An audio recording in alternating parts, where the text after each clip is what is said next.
A very good morning to all my dear friends. Welcome to my YouTube channel Business World. So guys, from today we are starting with the scientific principles of management. These principles are given by the F.W. Taylor and we categorize them into 4 categories. We will discuss all these principles one by one. So today we are going to discuss the very first scientific principle, that is science not rule of thumb. It is a principle which is given by the F.W. Taylor. Fine. What does this principle says? This principle says that each and every job which is performed in an organization should be based on the scientific inquiry and not on the experiences, hit and miss method and intuition. इस explanation से might be you are not able to get what I want to say, but this example will help you to clear the entire concept of science not rule of thumb. Fine. See, मान लो production department है, उसका target था कि हमें एक दिन के अंदर 100 पैकेट्स ऑफ व्हीट ब्रेड जो है वो मैन्युफैक्चर करने हैं. ठीक है. प्रोडक्शन डिपार्टमेंट में बहुत सारे एम्प्लॉयज़ काम कर रहे हैं. मैनेजर ने क्या किया, एम्प्लॉयज़ के पास गया और उनसे बोला चलो ठीक है, तुम्हें एक दिन के अंदर 100 पैकेट्स ऑफ व्हीट ब्रेड जो है मैन्युफैक्चर करके देने हैं. अब हुआ क्या कि एम्प्लॉयज़ जो हैं वो मैनेजर के पास गए और उन्होंने बोला कि नहीं सर, एक दिन में हम 100 व्हीट ब्रेड तो नहीं मैन्युफैक्चर कर सकते हैं, तो आप प्लीज़ इस टारगेट को थोड़ा सा रिड्यूस कर दीजिए. तो मैनेजर ने दोबारा से एम्प्लॉयज़ से क्या कहा, नहीं नहीं नहीं, पहले भी ऐसा हो चुका है यार, तो तुम कर सकते हो मैन्युफैक्चर, तुम करो, तुम कर लोगे. ऐसा नहीं होना चाहिए.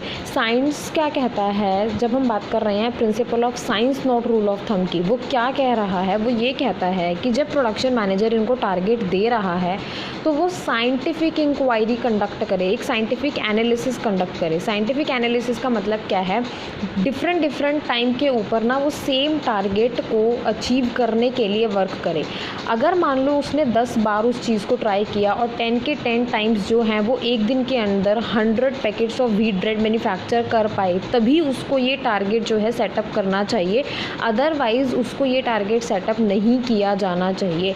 तो बेसिकली जब हम बात कर रहे हैं principle of science not rule of thumb क्या कहता है, एक साइंटिफिक इंक्वायरी को तुम कंडक्ट करो, उससे जो तुम्हें एनालिसिस मिल रहा है उसके बेसिस पे डिसाइड करो कि तुम्हारी ऑर्गेनाइजेशन के अंदर क्या और किस तरह से फंक्शंस को परफॉर्म किया जाएगा.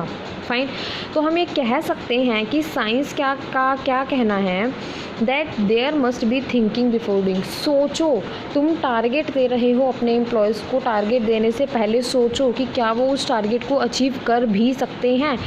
नॉट रूल ऑफ थंब का मतलब, रूल ऑफ थंब का मतलब क्या होता है, पास्ट एक्सपीरियंसेस का यूज़ मत करो, अपनी तरफ से ये मत सोचो नहीं कर लेंगे, नहीं. साइंटिफिक इंक्वायरी कंडक्ट करो, देखो कि एक्चुअली में वो टारगेट अचीव हो सकता है या नहीं हो सकता. Only then set that target for your employees. तो अगर आप एक्सप्लेनेशन लिखना चाहते हैं तो आप ये लिख सकते हैं that this principle says that each job which is performed in the organisation should be based on the scientific inquiry, not on intuition, experience और हिट एंड मिस मेथड. साथ ही साथ इस प्रिंसिपल ने क्या कहा, इस प्रिंसिपल ने बोला कि अगर आप अपने एम्प्लॉयज़ की एफिशिएंसी को इम्प्रूव करना चाहते हो, उसके लिए भी साइंटिफिक स्टडी को कंडक्ट करना बहुत ज़रूरी है. देखो अब यहाँ पे क्या हो रहा है, एम्प्लॉयज़ कह रहे हैं हम नहीं मैन्युफैक्चर कर सकते एक दिन के अंदर 100 packets of wheat bread. Manager क्या कह रहा है, नहीं नहीं कर लोगे. अरे यार वो कैसे कर लेंगे जब वो कह रहे हैं कि हम नहीं कर सकते, ये पॉसिबल ही नहीं है. तो ऐसे में वो एफिशिएंटली मतलब ऑप्टिमम यूटिलाइजेशन रिसोर्सेज का कैसे करेंगे, नहीं कर पाएंगे. लेकिन हाँ, ये प्रिंसिपल कहता है कि जब आप एक scientific study, scientific analysis conduct करके किसी टारगेट को सेटअप करोगे तो ऑब्वियसली आपके एम्प्लॉयज़ की एफिशिएंसी इंप्रूव होगी. रीज़न बीइंग, मान लो आपने साइंटिफिक एनालिसिस कंडक्ट किया और आपको भी ये फाइंडिंग्स मिली कि यस भाई, हम मेरे एम्प्लॉयज़ जो हैं वो एक दिन के अंदर 100 पैकेट व्हीट ब्रेड के मैन्युफैक्चर नहीं कर सकते हैं. तो अल्टीमेटली होगा क्या, आप कम का टारगेट रखोगे. जब आप टारगेट कम का रखोगे जो कि एम्प्लॉयज़ अचीव कर सकते हैं, तो अल्टीमेटली होगा क्या कि एफिशिएंसी अपने आप से ही डेवलप होगी. So this is all about the science not rule of thumb. Hopefully this principle is clear to you all with the help of this video. If you have any doubt, you can text me in the comment box anytime.